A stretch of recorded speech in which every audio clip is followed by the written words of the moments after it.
When jokes do the arguing, there's something disarming about a joke. It doesn't feel like an argument. It doesn't feel like persuasion. It doesn't feel like ideology. It feels harmless. That's precisely why it's powerful. Major Payne is structured as a comedy. Exaggeration, slapstick, ridiculous severity, a grown man terrifying children into discipline. We laugh, and when we laugh, something subtle happens.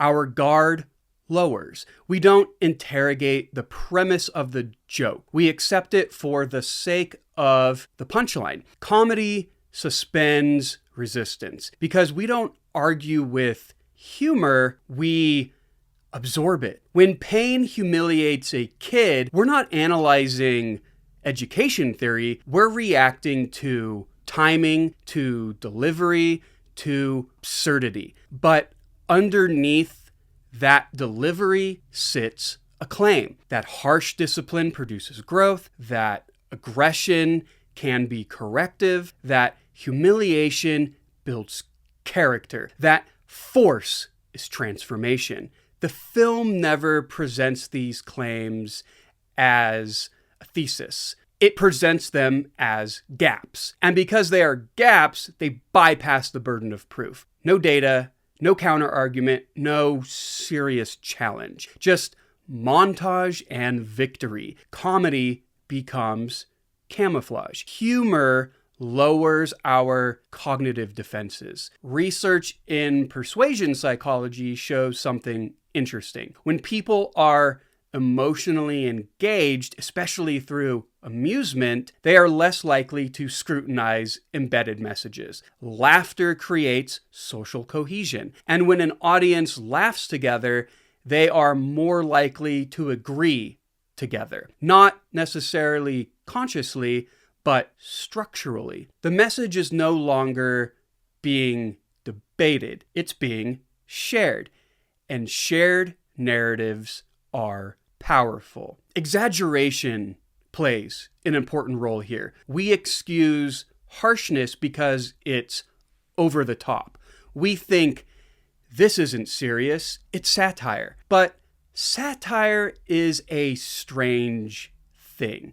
It mocks while simultaneously reinforcing the image it exaggerates. This drill instructor intensity becomes absurd, but it also becomes memorable, iconic, repeatable, quoted, reenacted, admired. Satire doesn't always dismantle myths.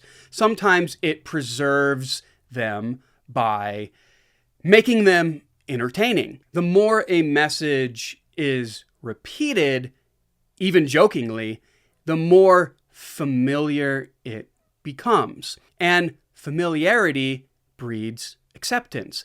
Not because we agree to it, but because it feels normal. If toughness is framed repeatedly as effective, even in comedy, it begins to feel like common sense. That's soft normalization.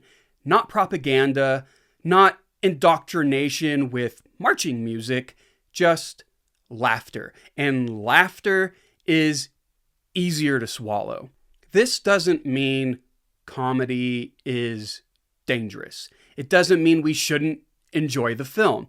It means stories don't stop influencing us just because they're funny. If anything, humor makes them more portable. We don't quote policy papers, we quote punchlines. We don't reenact studies, we reenact scenes. A joke travels further than a thesis. And this is where critical thinking becomes important. Not to ruin the laugh, but to ask, what idea just slipped past me while I was enjoying that?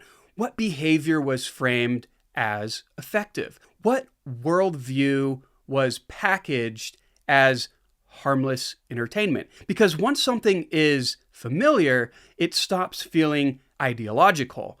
It starts feeling natural. And natural is hard to question Major Payne isn't unique in this. It's part of a long tradition of comedic authority figures where humiliation becomes mentorship, harshness becomes love, and force becomes growth. And maybe that format persists because it satisfies something in us.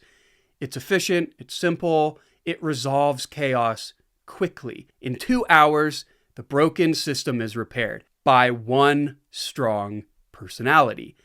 That is narratively satisfying, but narrative satisfaction is not the same as truth. So the question isn't whether we should laugh. The question is, when we laugh, what are we letting in?